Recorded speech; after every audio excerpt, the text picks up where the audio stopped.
জি, জীবনে আপনি মহিলা মানুষ দুইটা কাজ করবেন না। এক, অভিমান করবেন না। দুই, প্রতিবাদ করবেন না। অভিমান কি? কই তুমি তো একদিন দিনাজপুর স্বপ্নপুরী নিয়ে গেলে না, এর নাম অভিমান। অভিমান কি? তুমি তো একটা ভালো শাড়ি দিলা না, কুরবানি পার হয়ে গেল। তো অভিমান করে যদি পূর্ণ না হয় তো সারা রাত তখন শয়তান তাকে বলে, দেখলি দেখলি তোর স্বামী কিছুই মানে না, দেখলি। তখন ওকে বোকা বানায়। বোকা বানাতে বানাতে বানাতে ও খালি ঘুমই হয় না তার, সারা রাত খালি ওটাই ভাবছে, আসলেই তো কোনোদিন তো কিছু দেয়নি। এগুলো ওকে বারবার কে বলে দিচ্ছে বলেন তো? শয়তান। এবার সকালে উঠে বলছে তোমার সংসারই করবো না। তখনই বলছে সংসার করবি না, যা।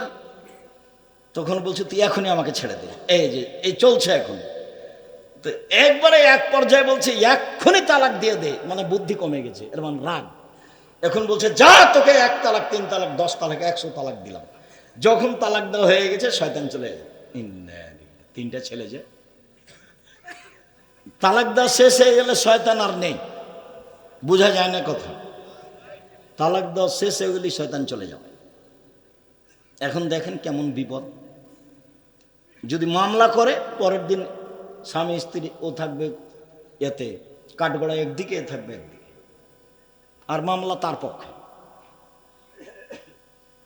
কাজেই মহিলা মানুষকে আমি বলতে চাই আপনি অভিমান করবেন না। অভিমান করলে শয়তান সুযোগ পাবে। আর প্রতিবাদ করবেন না।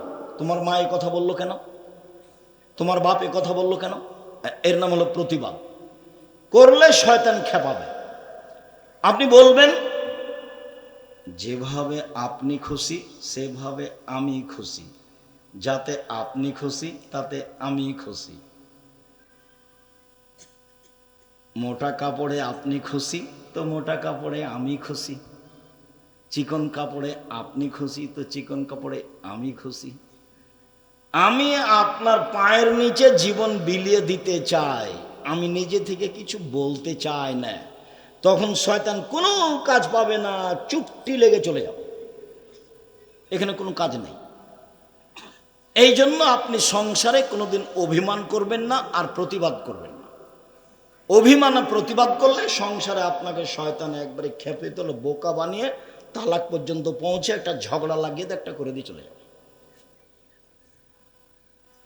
সম্মানিত দিনী বোন, 2, রাগ নিয়ে কোনো কথা নেই। 3, অল আফিনানিন নাস, মানুষকে মাফ করতে হবে। আচ্ছা ঠিক আছে, যা হয়েছে হয়েছে, মাফ করলাম, ছাড়। এখন সমাজ এমন, কেউ কাউকে ছাড় দেয় না। ছাড় বলে কোনো জিনিসই নাই।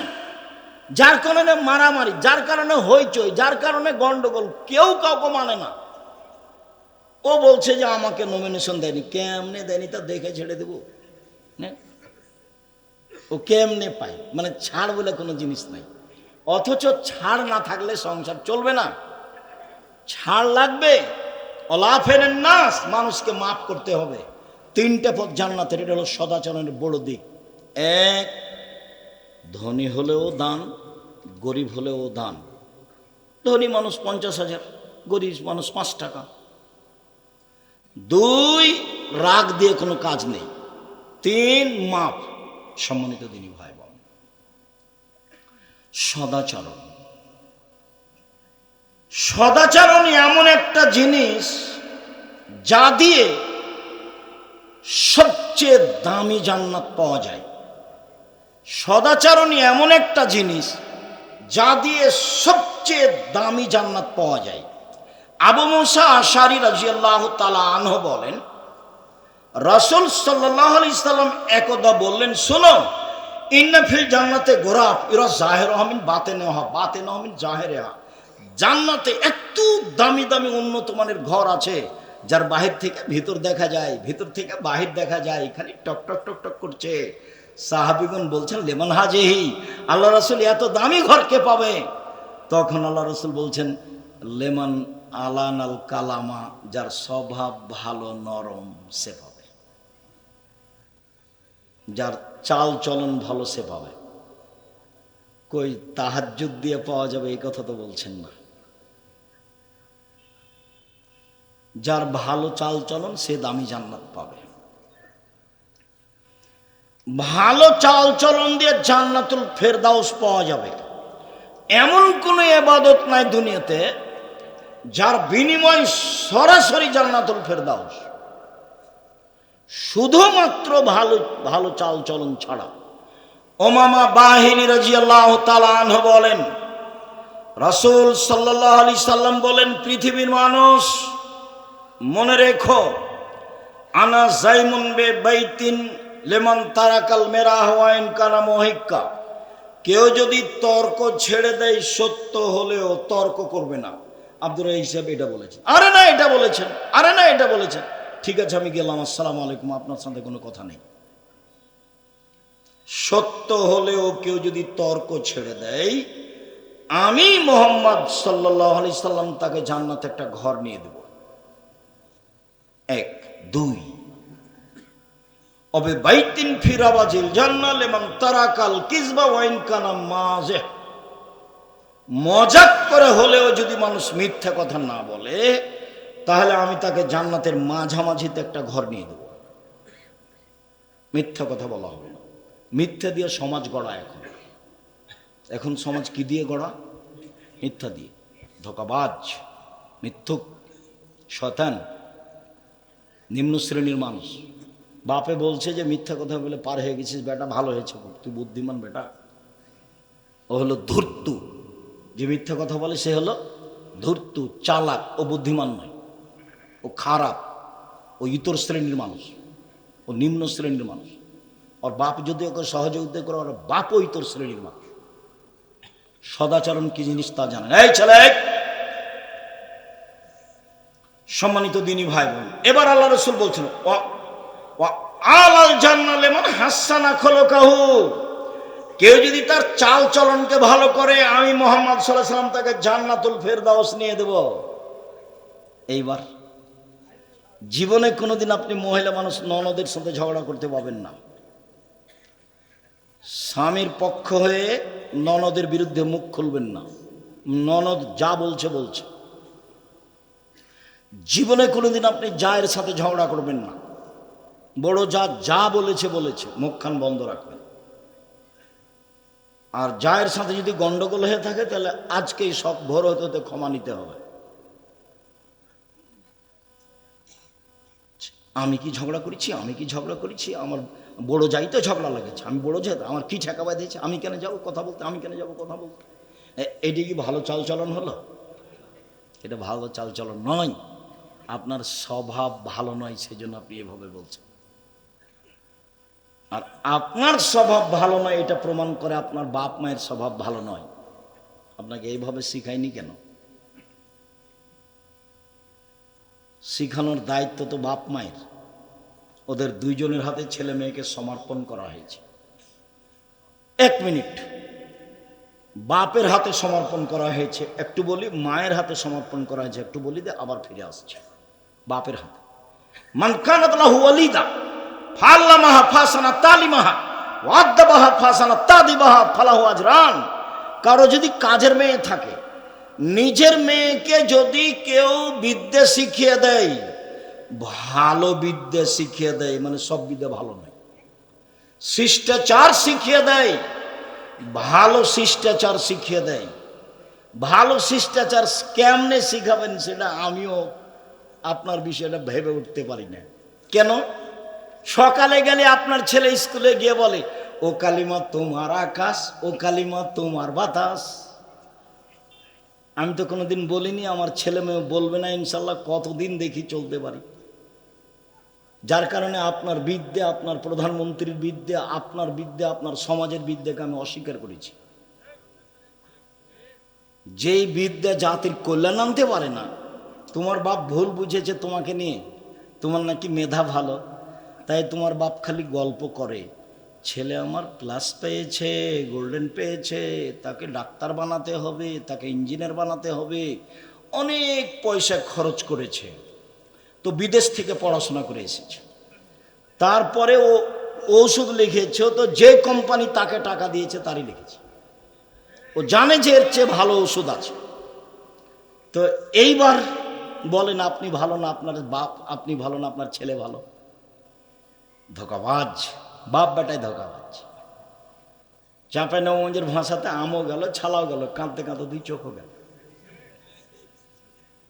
ইঞ্জিনিয়ারও টাকা মেরে খায়। সবাই এ কথা নয়, আপনি কষ্ট নেবেন না। তবে আপনার বাপ যেটা বুঝেছে সেটা নয়, জাতির কল্যাণের জন্য আপনি মানুষ হতে পারেননি। আপনার বাপের উচিত ছিল ছেলে মানুষ করব জাতির কল্যাণের জন্য। জাতির কোথায় কল্যাণ আছে সেটা দেখবে। আরে ঠাকুর বাঙালিদের শত্রু, ঠাকুর মুসলমানের শত্রু, ঠাকুর ঢাকা বিশ্ববিদ্যালয়ের শত্রু।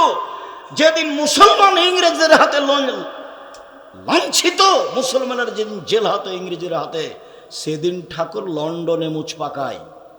আর ঠাকুরের গান আমার ছেলে মেয়ে বলে এত বুদ্ধি আমার কমেনি, তোমার করতে পারে, তুমি দল করো, আমি করি না, নোংরামি কাজ আমি করি না, আপনি মনে কষ্ট নিয়েন না, আপনি আমার ভাই, আপনার আমি কল্যাণ কামনা করি। আপনি কোন সাথে ছেলে মেয়ে পড়ান, কি বুঝাতে চান আপনি আমাকে, কি দেখাতে চাচ্ছেন আপনি আমাকে? আমি আপনাকে খুব ভালোভাবে বুঝি। আপনার বাড়ি গোদাগাড়ি, ছেলে পিজি হাসপাতালে ডাক্তারি করে। ওই যে কালকে এসেছিল, গাড়ি থেকে যখন নামলো তখন দেখা গেল প্যান্টটা টাকনোর নিচে আছে, দাড়ি চাঁচা আছে, হাতে সিগারেট আছে, গলায় টাই আছে। দেখেননি নামতে? বৌমা নামলো, হালকা হালকা কাপড় আছে। একটু পরে নাতনি নামলো, পুতিন, তেমন কাপড়ই নেই। দেখা গেল গাড়ির পিছন দিকে কুকুর আছে। তো নতুন কথা নয়, পুরাতন কথা। আপনি আমাকে কি বুঝাতে চাচ্ছেন? আপনার ছেলে কি করেছে? এই জাতির কল্যাণের জন্য কি করেছে? সবাই স্বার্থ নিয়ে দৌড়াদৌড়ি করে, স্বার্থ নিয়ে দৌড়াদৌড়ি করে জাতির কল্যাণ আনা যাবে না। টাকার পিছনে দৌড়াদৌড়ি করে জাতির কল্যাণ আনা যাবে না। সারা বাংলাদেশে শিরকে বন্যা বহিয়েছে, গেলে বন্যার মতো শিরক আছে। ছেলে ঘুম থেকে উঠেই বলছে ও কালিমা তোমার আকাশ। এর চেয়ে বড় নেহায়াত অন্যায় অপরাধ কি হতে পারে মুসলমানের বাচ্চার জন্য? আমি মুসলিম চির রণবীর মরণকে করি না ভয়, মরলে শহীদ বাঁচলে গাজী আমার উভয় সমান, মরাও যতটুকু বাঁচাও ততটুকু, মরলে শহীদ বাঁচলে গাজী। এই ছেলে যেদিন আপনার বলতে পারবে সেদিন আপনি ছেলে জাতির কল্যাণের জন্য তৈরি করেছেন। আপনি তো তৈরি করেছেন ধোঁকাবাজ, আপনি তো তৈরি করেছেন চোর। আপনি আমাকে কি বুঝাতে চাচ্ছেন? ব্যতিক্রম ভিন্ন কথা। সম্মানিত দ্বীনি ভাই বোন, বলছিলাম রাসূল সাল্লাল্লাহু আলাইহি সাল্লাম বলেন, পৃথিবীর মানুষ শুনে রেখো, যদি তুমি চাল চলনকে ভালো করতে পারো আমি জান্নাতুল ফেরদাউস নিয়ে, সেটা আমার ব্যাপার। কিভাবে জান্নাতুল ফেরদাউস নিতে হয় সেটা আমি দেখব। তুমি চাল চলনকে ভালো করো। চাল চলন কি জিনিস? ভালো কথা, ভালো কর্মের নাম চাল চলন, ভালো চাল চলন। সম্মানিত দ্বীনি ভাই বোন, ভালো চাল চলন দিয়ে একসাথে দুইটা নেকি হয়, এক তাহাজ্জুদ, এক নফল সিয়াম। আয়েশা রাদিয়াল্লাহু তাআলা আনহা বলেন, রাসূল সাল্লাল্লাহু আলাইহি সাল্লাম বলেছেন, ইন্নামাল মুমিন ইয়াজদু বিহুসনি খুলুকিহি দারাজাতা সাইমুল কায়েম। মানুষ তার ভালো চাল চলন দিয়ে নিয়মিত সিয়াম রোজা থাকলে যা নেকি হয়, ভালো চাল চলন দিয়ে তাই নেকি হয়। এক। দুই, নিয়মিত তাহাজ্জুদ পড়লে যা নেকি হয়, ভালো চাল চলন দিয়ে তাই নেকি হয়। আমি মনে হয় বোঝাতে পারিনি। বলেন তো কি বললাম? এক,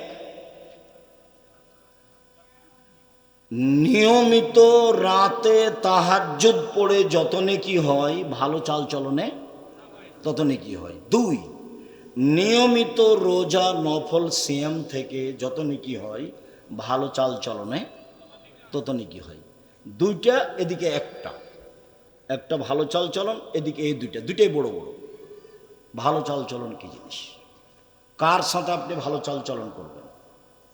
বয়স্ক মানুষ আসলো, তুমি তো চেয়ারে বসে আছো, তুমি তো উঠো না, তুমি তো মনে করছো তো দলীয় লোক, তো এভাবে দাঁড়িয়ে এবার বসেছে। তো 60 বছরের মানুষ এসেছে, আর এক দল করে, তখন তুমি কোনভাবে বসেছ? এভাবে বসে আছো। তুমি তোমার চাল চলনকে নিজে জিজ্ঞাসা করো, দেখো নিজেকে ফাঁকি দিয়ে পরকাল হারায়ও না। তোমার নিজের চাল চলনের কথা তুমি বুঝো। আমার কথা মনে রাখেন, উপার্জনের পথ চারটে। এক, দিন মজুরি, সন্ধ্যায় টাকা শেষ। দুই, চাকরি, 25 দিনে শেষ, স্বাভাবিক। 3 জমি চাষ সমান সমান। 4 ব্যবসা। তখন বলছেন আল্লাহ রাসূল আত-তাজির আস-সাদিক আল আমিন ইয়াকুনু মা শুহাদা সিদ্দিকুন আল আম্বিয়া, সত্যবাদী বিশ্বস্ত ব্যবসায়ীরা নবীদের সাথে জান্নাতে থাকবেন। আমি লোন নিয়ে ব্যবসা করতে বলিনি, আমার চকলেট দিয়ে ব্যবসা করব, নবীদের সাথে জান্নাতে থাকব। সত্য কথা বলব। বাদাম বিক্রিওয়ালা বাদাম বিক্রি করছে, তা আমি বলছি তোমার দাঁড়িতে আমি মাপি দেখি একটু, তোমার এটা দেওয়া তো হয়ে গেছে দাঁড়ি। তখন দেখছি একটু কম দাও। বলছি কম দিচ্ছ কেন? বলে হুজুর আসলে সবাই না 2 টাকা করে খালি তুলে নেয়, তো ওই জন্য এই দিক দিয়ে আমি একটু কমিয়ে দিয়ে এটা করি, ঠিক করি। যারা 2 টাকা তুলে নেয় এরা হলো অত্যাচারী, এরা হলো সীমা লঙ্ঘনকারী, এরা জালেম ও গরিব মানুষ। একটা বাদাম আপনি নিলেন কেন? আপনারা যারা বসে আছেন, জিন্দেগিতে কোনোদিন কারো ডালিতে হাত দিয়ে একটা বাদাম উঠাবেন না। কারো ডালিতে হাত দিয়ে কারো জিনিস একটা ওই কি ওকে বলছে যে আঙ্গুর একটা আপনি আগে মুখে দিবেন না। মুখে যদি দেন তাহলে আপনি বলবেন যে তুমি ওজন করো, ওজন করে তোমার একটা আমি খেয়ে দেখবো আমার থেকে, তারপর মনে হলে নিব, বলে নিব না। আর না হলে ওজন করে আমি একটা খাচ্ছি, ওজন করে একটা তুলে নিবে, তুমি তোমার কাছে রেখে দেবো। আপনি অত স্বাভাবিক মনে করিয়েন না। বিচার, তোলার দণ্ডে বিচার হবে, মানুষের তো বিচার হবে, পশু প্রাণীরও বিচার হবে। দুনিয়া যেভাবে ভোগ করছেন সেভাবে ভোগ করা ঠিক নয়। দুনিয়া এভাবে ভোগ করা হবে না। এভাবে ভোগ করলে সময় 45 মিনিট, এর চেয়ে সময় কম ছিল ফেরাউনের। আদ সামুদের তার চেয়ে কম ছিল। আদ সামুদ বুঝতেই পারেনি, হঠাৎ করে নেই। ফেরাউন তো একটু বুঝেছে, এ ডুবলো এ ডুবলো এ ডুবলো এ ডুবলো, কয়েক মিনিট লেগে গেছে। আর আদ সামুদ পৃথিবীতে সবচেয়ে শয়তান, অত্যাচারী, জুলুম বা জালেম।